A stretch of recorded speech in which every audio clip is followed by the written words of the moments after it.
I mean, I think every personality is different the world over.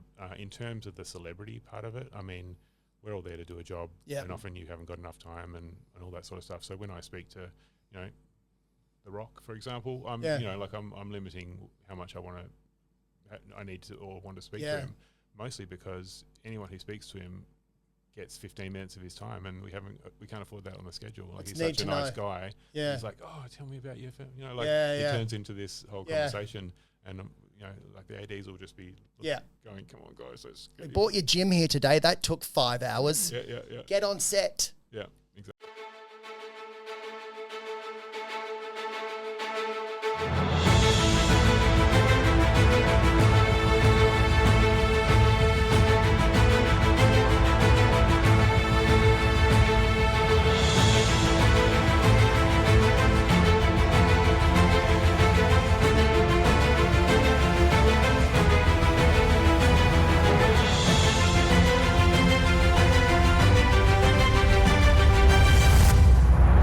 It's Louise and Ryan's Tangent Podcast. We chat to interesting people, film and TV people, but we go on tangents. Our Tangent Podcast. Yeah, good to clap. Got it. Hey, welcome, Judd Overton. Thank you for being on the podcast. Nice to be here. Welcome to Tangent. Tangent, the podcast. So I met you 20 years ago, So did I. almost exactly 20 years ago. Incredible. Yeah. So do you remember how we met? I think I got a call out of the blue. I'm not exactly sure how. think it was the Charlotte. pieces, was it really? Okay, I think Charlotte said, I know this DP. I'd done a couple of short films. Probably via Damon Gammo and with Charlotte Charlotte. knowing each other. All that sort of all that gang. The sort of. Actually, I Bondi met North you kind of, through Damon Gammo on Thunderstruck. Oh, right on. When you were in South Australia. I was in South Australia and you came out and had a coffee. Fantastic. Yeah. And he's like, you got to meet my friend Judd. And we sat down and chatted. And before I knew it, you were turning up. At the Like- parties. Yeah, turning up and we were working. Yeah.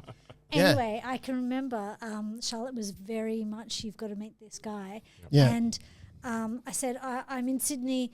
Can you come at 10 p.m.? And you came to the flat at 10 p.m. to meet me. Amazing. And I was like, dedication, good signs, green That was flags. the test. But also that you were up for it because we were making this film with pretty much zero, close to zero, and They're the best ones. basically made out of grit. That Yeah. film. Yeah. They're the best Well, I ones. guess I just finished film school, Yeah. so it was really the first feature, you know, that I was making, and you know, up for the opportunity. So I think, you know, coming and putting all those short films, countless short films that I've made together, and then being able to, you know, like, it was a really right time, right place. I think. I mean, I think we're all at that point of our careers. It's like, let's 100%. you know, how do we break into this industry? How do we, you know, get something going? How do we show what we can do? Because there's a limited lifespan and a limited, you know, exposure you can get from. I mean, some short films can go incredibly around the world, and I've been really lucky to. I've travelled to Berlin and, you know, won awards with short films. You know, had something I worked on in the Academy Awards, things like that. So Wow. it's really, you know, the sky is the limit, but it's usually the director who will get the go ahead and move on to the next stage if that even happens. So to Even with get my hands actors, dirty like and make a films feature popping was in festivals, that happens too, where like the It does, director's like, yeah, well, I'm off to Hollywood now, so see you guys. I'm on the list. great. Yeah. I Yeah. saw you in this, you know, Yeah, thanks for helping me. But before film school, you had come from South Australia, Yep. and you'd made some really important films with Rolf de Heer. Yes. That's Tell me right, about the those. Rolf de Heer connection. Yeah, well, I guess I had been a camera assistant and working in the industry for over 10 years at that point.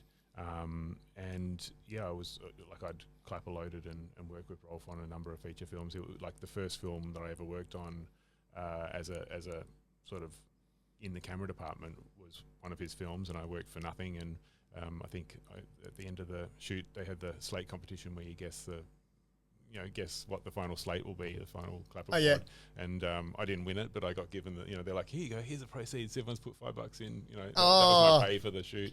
But it made It's probably more than some people got paid. probably more than people are still getting paid. But it was actually a great example of how those sort of formative relationships and how putting the time in and developing those relationships can actually, lead further and develop throughout your life. And sometimes, then I came up and did the film school course after, sort of leaving Adelaide. Was that afters? It was, afters, and did the 2-year cinematography course there. Yep. And sort of got out of there, and then pretty much as soon, I think we shot over the summer in 2004, was it? Or 2000 and summer 2006. Yeah, it was a bit later than 2004. So I think it was basically, and I think I just finished that, and then I got a call from Rolf saying, "Oh, hey, I'm doing this little, hand cranked silent black and white film back in Adelaide. We've got all these short ends of 35mm film. Would you like to come and shoot it?" And I'm like, "Well, I've just finished. I'm just grading this film." Yeah. He's like, "Right, okay, you're my guy." Good to be busy. So it is. It's really good to be busy, and it's really good to maintain those kind of connections, because you never know how the tangled web is going to. And also, talking of relationships, you would have met Damon Gamo on the Tracker. Correct. Is that right? So you were assisting on that. Yeah. So I was actually clapper loader, and then the focus puller was stepping up, and a lot of that was shot on Steadicam. So they mounted Steadicams on the back of horses, and we were in these really inhospitable, inaccessible kind of places up in the middle of South Australian desert. So I was actually focus pulling on that for a lot of the show as well. Incredible. Anamorphic, wide open. So that was kind of just before I got into film school, and I think I actually stayed on Damon's couch when I came up for my interview for the film school course. Incredible. So we sort of connected during that process. Yeah. And then again, we've gone on to make, a couple of docos and a bunch of other. I was going to get things. to that. Yeah, because you worked on did you work on the Sugar film? I did, yeah. So, originally it goes back to there was the Rory and Yannicka wedding video. Yeah. So that was our there you go. Sort of first. That's your first foray. But then, again, just making that little fun project and just doing a crazy thing with your friends. But it sounds turned like into the Sugar film when that came up, and yeah, the highest grossing Australian documentary ever. Is it really? Wow. Wow. I think we maybe got beaten by the Bra Boys. It's, How boring. So maybe he's not still holding the rights. And then again, we've just finished Future Council, which is screening and out there for all the kids in schools, and doing a great kind of run of changing the world. He's really clever at tapping into markets that like people don't think of, especially education, because it's like if a book can be on the syllabus, or if a film can be part of a lot of the dialogue happening in schools, then it's going to have a lot more life than just your regular cinematic distribution. Totally. And I think that's also, it's a smart play by him, but it's also a commitment by him, because it means that for the rest of forever, he's always been, he's still getting referred to and called back about the Sugar film. Yeah, totally. You changed my life, and so he's got a commitment to the audience. That, he's drinking a Coca-Cola, like, thanks, mate. No, I'm kidding. No, I think, for him and for me, it was life changing. I think, I went home and my wife was about to divorce me through, saying that, juice has got the same amount of sugar as Coca-Cola. She's like, you got to go back down. It's too much. You need to just put it back. Simmer down. Okay, well, I'll You've joined the cult. For me, one rule, Yeah. It sounds to me though, when you were saying between working with Rolf, getting into film school, taking leaps with Damon, taking leaps with Louise, it's all out of the pan and into the fire. Like, you've just got to have a little bit of blind faith with what you do. Like, you're informed, but at the same time, you're just putting your hand up and having a go. Look, I think you've got to read the room. You've got to do it. It's not like I'm just plunging into every opportunity. It's a freelance world, and so you do, you have to work, and you have to sort of, that's one side of it. But I think the things, like, especially if you're making a commitment to doing a feature film with someone, you've got to trust that person, and you've got to trust the material, and you've got to think that you can, like, I like to know that I can add value to it. So I think those are kind of my criteria. Yep. So yeah, it's not so much as, and this also speaks to your question, Louise, about once you find someone that you can work with and has, that you have an affiliation with, or that shorthand, you're both helping each other make the story better than maybe the sum of its parts. Yeah. You want to go back and work with those people again. So that's often why throughout my career I've found people that, will want to work with me again, or I obviously want to work with them again. And, it often might not be tomorrow, because often projects have a span, whether it's a year or 5 years or 10 years. But often I'm working with people that I sort of have built those relationships with and have been in the trenches with. And do you have any of those relationships with actors like that have come around a few times? I mean, I've been just working with Guy Edmonds, who's now directing. Yeah, he's great. Who I initially met as an actor, right? Doing short films and little comedy bits, and then he has sort of taken his own path. And then he directed a low budget indie feature. Fantastic. Maybe 10 years ago, something like that. Oh, right. So I shot that. And he's been doing kids TV. And now he's doing kids TV. So I just came back and did a show with him called Caper Crew, which is coming out in Fantastic. April. 10 episodes of a kids show, and again, the pitch on that was like not just the fact that, hey, we've got a relationship, we work well together, but he does so much homework, and the pitch deck that he put together, it's very Wes Anderson-y. It's not your Australian. He makes really good kids TV, let alone kids TV. But it's far, and it's very ambitious. Fiona Donovan, who's just won the actor for her, production design on the Correspondent, was the production designer. Right. So we just had this amazing pool of talented people come together to make something which is just so elevated, so much bigger than the sum of its parts. And talking about relationships, he and Matt Zeramis, who we all did, all my friends are leaving Brisbane with, they partnered up plenty of times, didn't they? Exactly, and that's probably how that eventuated through Matt. Yeah. And working with him, and he's like, oh, I've got this guy I'm working, let's... They're two guys that I've always admired for their ability to just do, like, I'm learning it later in life, but it's that thing of like, the cavalry's not coming, you just got to be the cavalry. Sure. And Matt and Guy have always been incredible at just like getting off their ass and doing things. So's Damon. Yeah. And Louise over here. Well. Yes. But you have built relationships internationally as well. True. What has been your strategy there? I mean, again, it's nice to say that there's a strategy. Yeah. I think it's like a loose game It's like plan. when they ask actors, like, what drew you to this role? And I just want to yell, work! Paycheck. Again, it's a little bit of all those things. It was a bit of having done, especially a lot of like initially shorts, documentaries, indie films. I'd had the opportunity to travel internationally for some of those, for some commercials. So I'd already started working. I was doing some music videos in New York, and you just start putting out feelers, and you meet some people, and some people, a girl that I'd worked with in Brisbane was then doing a sort of fashion film in New York. I'm like, oh great, yeah, I'll come out. So those sort of relationships tend to lead to things. So I've never been one to sort of really put myself out there and hit the pavement and meet all the agents and do all the... Well, you're doing incredibly well for someone who isn't. Sort of stuff. It's about the relationships. I think that's really been the sort of driving force is finding good people, and then, supporting them and looking after them, and then just trying to do your best. I have to say though, I remember working with you a long time ago, and then you kindly came in and did like an emergency day for us on a web series I was doing, even with Alyssa McClellan. I bumped into her just the other day, actually. Did you? Yeah, she's doing... What happened to her? Well, exactly. doing great things. I think they're doing... Huge. Rise of Christ, or what was it? No, sorry, what's it? It was the remake of My Brilliant Career. I think they're just in post. It's been a musical, it's been a play, it's been a movie, and now it's a series. Fantastic. Yeah, that's some solid IP. Yeah. But you always have had an energy of openness and warmth, and I think that's probably... in an industry that's really competitive and on set can be quite jocular and, like a bit of a boys' game, especially in the older days. Like having that openness and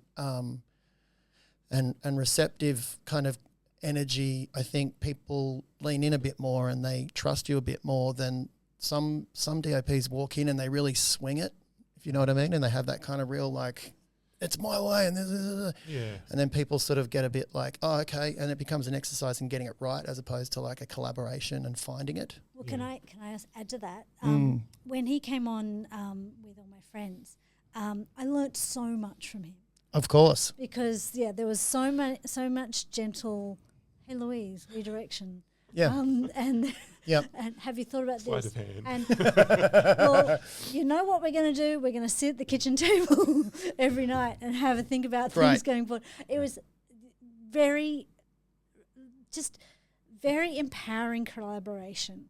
It was never. I really felt like you've got a real talent for identifying what people can do and then just encouraging that.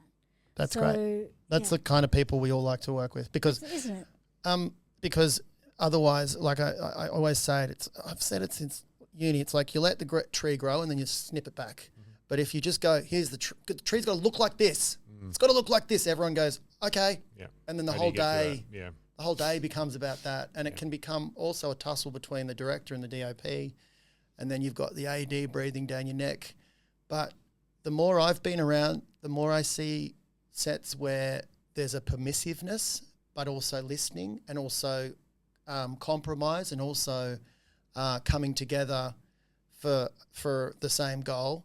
That's when things hum. But when there's a visionary and there's an ego and there's an actor, it can just really grind the day. Like it can become and a long... can unravel, you know, and you end up not getting... And everyone's bitching and everyone's tired. What you wanted, yeah. Yeah. I can't remember, someone told me, I don't know who the quote's from, but it was, let's say if a director has a vision for a film, you know, and is very strong and stoic, amazing, you know, the best that film is ever going to be is exactly that version of the film.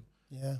But having been on set, we know that often the weather changes, 100%. Things go awry, someone's sick that day or whatever it is. Yeah. You know, so often you're going to be disappointed because you're not going to get to that vision. So you're setting up with a world where, you know, you're always going to be disappointed. You're always going to be upset. You know, it's okay to be uncompromising as long as you can compromise.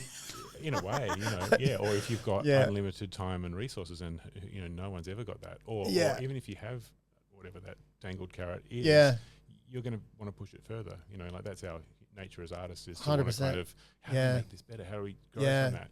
So I think that's the real, you know, from standing from the outside, I've never directed anything, you know, but my vision of it is like the director's role is to, rather than tell you the shape of that tree, is to like bring everyone in to their vision, you know, like, and I think that's something that I really respond well to, is when I'm empowered and the people around me are empowered to, you know, to add value, to bring more to it, you know, to like, this is how I see it. And here's some visual references, or here's whatever I use to communicate to you. And then you're all encouraged as the professionals that you are to let's rise it up together, because that way what it can become is actually more than the sum of its parts. Sometimes that's lovely. I've been asked, you know, where have you learnt to be a director? And sometimes I've answered by being a big sister. Yeah, right. That's a good point. By being the oldest of four and always thinking I have really great ideas and getting everyone to do them. That's a really good point. But so I think that maybe a little bit of that I kind of taught me a bit about that thing of empowering other people and encouraging them, encouraging the team around me. Or having those different relationship skills. But and building that world as well, like you're selling it, you know, like here's the game we're playing, or you know, yes, the game. Yeah, it's like sense of play. A paid version of Follow the Leader. Oh my God! But good response. Oh God! But your childhood was very interesting. Do you want to talk about that? The scars. No, the yabby bites. Yeah, exactly. So I grew up on a cattle station in the middle of South Australia in the desert. My nearest neighbour was about half an hour's drive away, you know, so very isolated. Had my younger brother and sister, obviously, you know, family there, but we did a lot of that stuff, you know, of making our own games and, you know, sort of entertaining the kids. And we did school on the air, so like I was on the radio for half an hour every day to my other kids, you know, 5 or 6 other kids spread out across Australia. Yeah. And you know, we might meet up once a year at the get together kind of Christmas party. How long would it take to drive to the get together? Like 3 or 4 hours. Oh wow! Yeah. So because this is predating when you do it all online, which now would feel after COVID for kids would feel quite normal. Yeah. You know, because like even when just getting myself in shot a little bit more. Even when my daughter was going through lockdown, her first year at school. I was at home teaching her. Amazing. And at the time I was thinking, shouldn't the teachers just be online? Like they could be at home running the class. Yep. But it was all given back to us Early to just days, stay at home and get a few bucks from the government. I was like, well, it's not so bad. I'm getting paid to teach my child at home, and then do the odd walk around the block to make her tired by the end of the day so she'd sleep. But as a child, did you have siblings that you were doing? Yeah, so I had a younger brother and sister. They're, about 3 years younger each than each. And so, yeah, part of that was, entertaining them and being a part of that, like keeping the stories going, keeping the games going. Yeah. So, yeah, that was a fun part of it. We used to make, firstly we'd watch a lot of videos. We had a VHS. I'll bet. So we'd just get videos, let's say, every 6 months or whenever we would go. You've lost a light, but it doesn't matter. You've still got Phil. And you've actually got the Phil. big key. Big key, good. Yeah. So yeah, we would get movies and then basically study them, i.e. watch them 1,000 times. These old ex-rental VHSs that you kind of watch over and over and over again. Yeah, that was me too, because we couldn't get overnight videos. And there's also, there's no television. Oh my God, else. of course. All you've got is this, Wow. let's say it's between 10 and 20 movies. Occasionally we'd have like a mining camp would come through. There was a lot of gas and mineral, exploration on our property. So we'd be watching, all the R-rated bad films that we're not supposed to watch. The guys that bring through? Fun. Yeah, they bring through kids, have a look at have a look at First Blood. Rambo. I think I did First Blood, Yeah. Terminator, all those sort of Commando. classics. Yep. I remember watching all of those. Like, you just go to a mate's place and no one cared that you seemed to be watching these incredibly violent movies, whereas now everything's so like, oh, darling, what's it rated? But back then it was like, we just watch Kickboxer and then we go out the backyard and kick the shit out of each other. I got a couple of questions. I was doing some homework last night and I wanted to ask, because you've DP'd quite a lot. They call DP in America. They do. You've DP'd on Ghost, Young Rock. Killing it, you did 18 eps. Totally Killing It, movie. Totally Killer, yeah. What is it? Totally Killer. Yeah. And the US version of Laid. Yep. To name some, and a lot with Damon.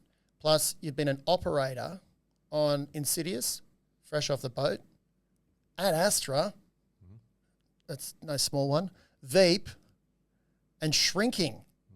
So have you, just for the listeners, come in contact with Brad Pitt or Harrison Ford or Jason Segel, is it, on Shrinking? Yes. Yeah, so when you're operating on that and you're dealing with people on that level, I've got two questions. One is, were you operating before you were DPing, or do you just jump between? And my second question is, what's it like when that movie star effect happens in front of you, where you're dealing with someone on that level? They've got their stand-in, the stand-in repeats the blocking for the lighting, and then they come on. Do you have to gently guide them or talk to them, or how does all that work? I mean, yeah, so first questions first. In Australia, we always operate ourselves, and I love doing it. It's just what you come up with. It's all single camera. You're on the tools, and you're the first audience. And I think going back to what you're saying about building relationships with actors, I think that's a big part of it. Is when you're operating, you need to let them know if they need to move a little bit that way, or or something's not working, or you just build up a chemistry. It's like the dance with that person, especially if you're a handheld camera operator.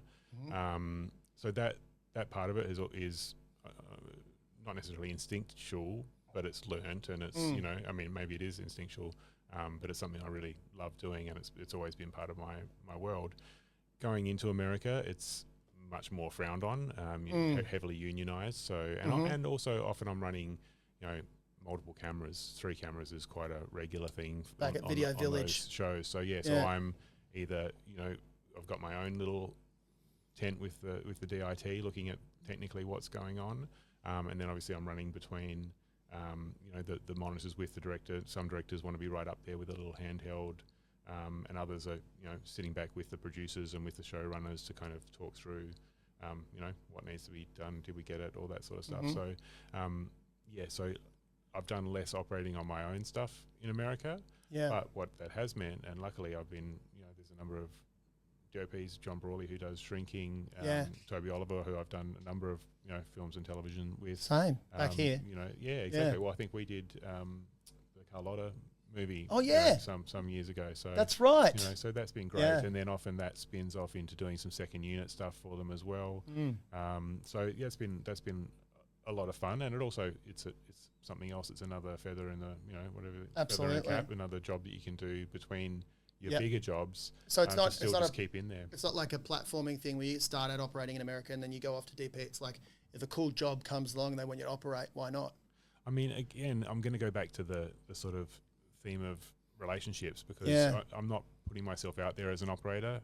Yeah. But when I've got other cinematographers who I respect and Yeah. love their work, and they pick up the phone, I'm like, yeah, I'd love to. Yeah. I ended up,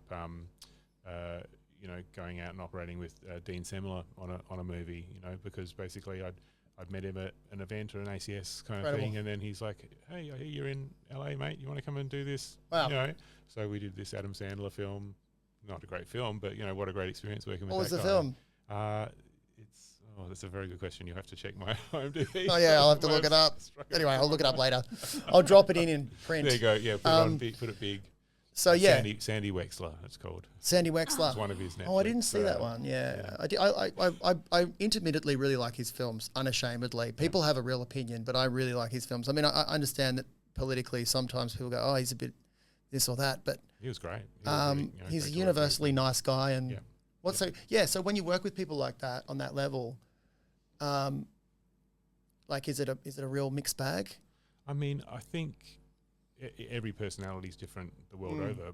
In terms of the celebrity part of it, I mean, we're all there to do a job, and often you haven't got enough time and all that sort of stuff. So when I speak to, The Rock, for example, I'm limiting how much I need to or want to speak to him, mostly because anyone who speaks to him gets 15 minutes of his time, and we can't afford that on the schedule. Like, he's such a nice guy. Yeah. He's like, oh, tell me about your film. It turns into this whole conversation, and the ADs will just be going, come on, guys, let's We bought your gym here today. That took 5 hours. Yeah. Get on set. Yeah, exactly. Yeah. So no, I think it's and some people are up for a chat, and especially because there is a lot of downtime on set, but also I'm quite busy, especially when I'm shooting. I'm sort of everywhere, running between places and trying to keep it all going and trying to prep the next episodes if it's a TV sort of project or so there's a lot going on, and it's a professional environment, so everyone's kind of hip to that. I don't think that necessarily means that you're immune from how amazing it is that you're working with this great caliber of actor, but at the same time we're all there to do a job. Yeah, there's levels, but if I was on set and Harrison Ford was there, I'd definitely be like, my bum feels. I just need to do a poo or something. I don't know. I'd just be like, I'd be like, don't talk to him. Try not to talk. Talk. Just act. I'd be just like trying 8 things in my head before, and then it'd come out bad. Yeah. And he'd be like, this kid's an asshole. Get him away from me. I think I've had more, like sitting down with Brian Brown in the room than I have with some of those. Yeah, totally. It's like I just you can see.